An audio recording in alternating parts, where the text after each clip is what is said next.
Hi there, thanks for checking out our repair channel. This is going to be an overview and testing of a unit. This is a Gallagher M1800 18 stored joule unit, so it's right in the middle of the road.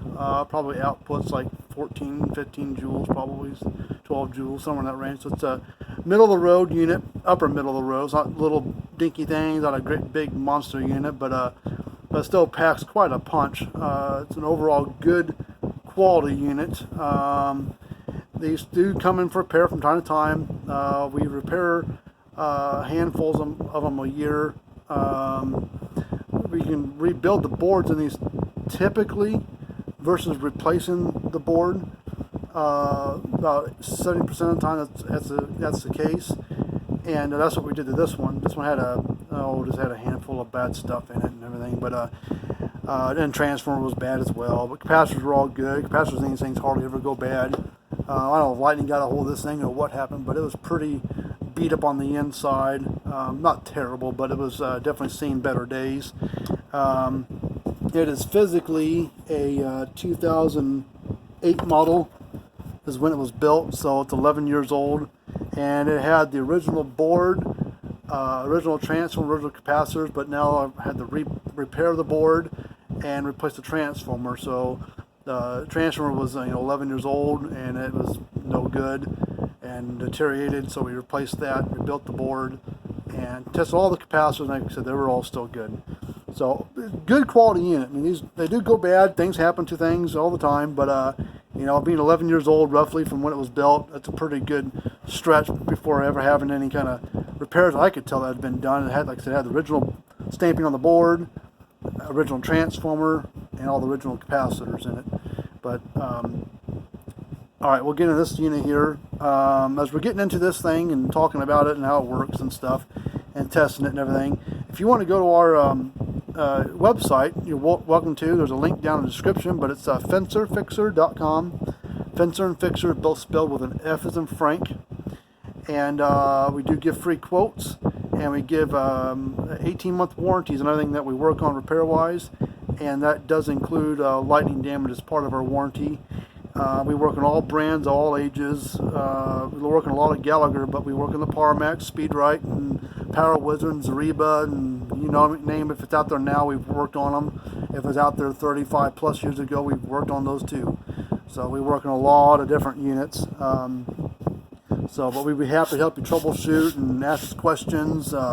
Send one in to us, be happy to look at it. So make sure to subscribe to the channel if you like, and hit that thumbs up button. It doesn't take but a second to hit that thumbs up button. Even if you don't want to subscribe, just hit the thumbs up button if you like the video.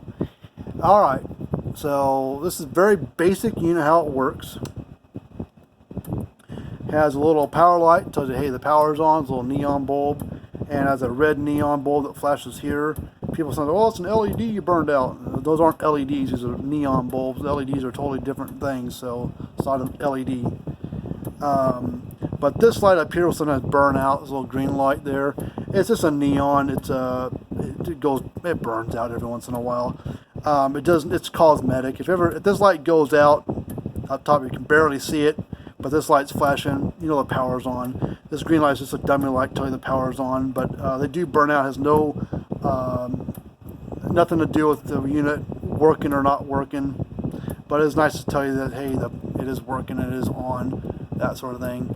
And then that light pulses with every flash, every time it ticks and puts the output out of it.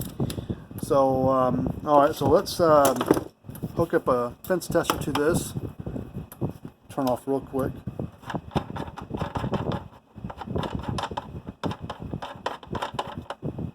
Knob off there, turn it back on. So I'm going to go across my ground and the hot. Getting a little over 7,000 volts out of it, which is about right. Most brands of the Gallagher stuff anyways, usually between 5.5 to 9. Seems 5.5 kV, which is about 5,500 volts, up to maybe 9,000 volts, maybe a little higher, but that's typically the range. Most of them are between 6 and 8, but there's a few that fall a little lower, some that go a little higher. The voltage is just the output voltage coming out of the unit. It has nothing to do with the joules and how strong a unit is. Voltage just pushes that shock around the fence like water pressure behind the water itself. The joules is actually the current and what actually the animal feels when they get shocked. The bigger the joule a unit, the bigger the fence you can cover, and the bigger, the more firepower you have behind the shock. And the easier it is to fight through shorts on the fence. So this is 18 stored joules, so it can pack a pretty good punch. Probably covers a 500 acres, give or take, of a multi-wire fence. So it covers a pretty good size area.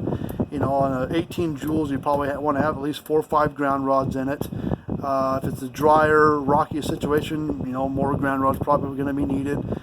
6 foot to 8 foot ground rods galvanized is the way to go. You want about 8 to 10 foot apart, and then string them together with some galvanized ground rod clamps, and some leftover fence wire works just fine. There should be hardly any voltage at the ground, so you don't need a great big 9-gauge wire on the ground side. It's overkill.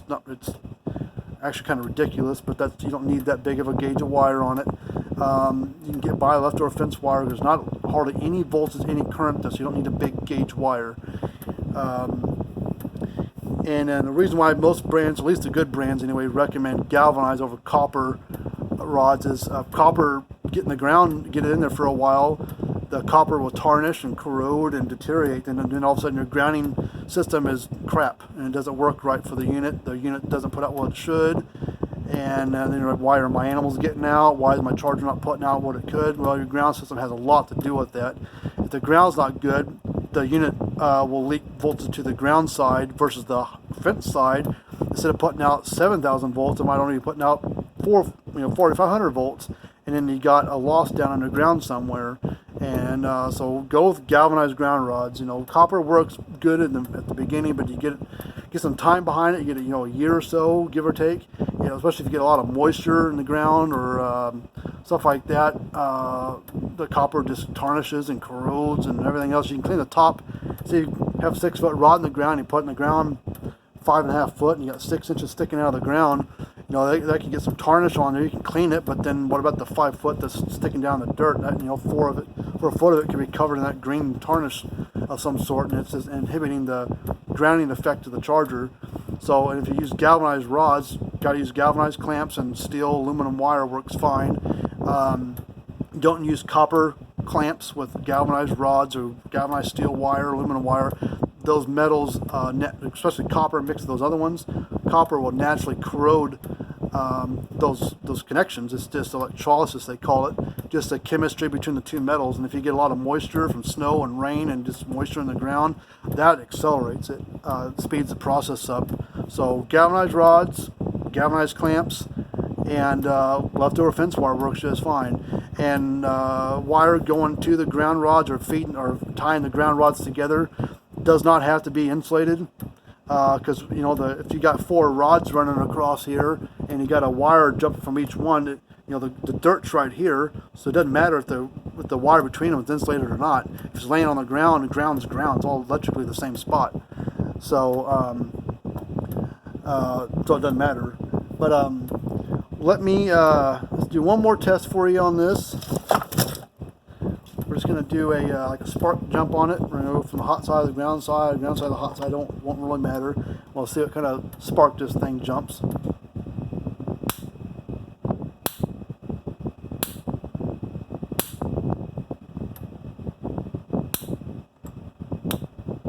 Another thing this thing does that's really nice, I forgot about this, is it takes about 3,500 volts, 3,000 volts sort of to turn this light on.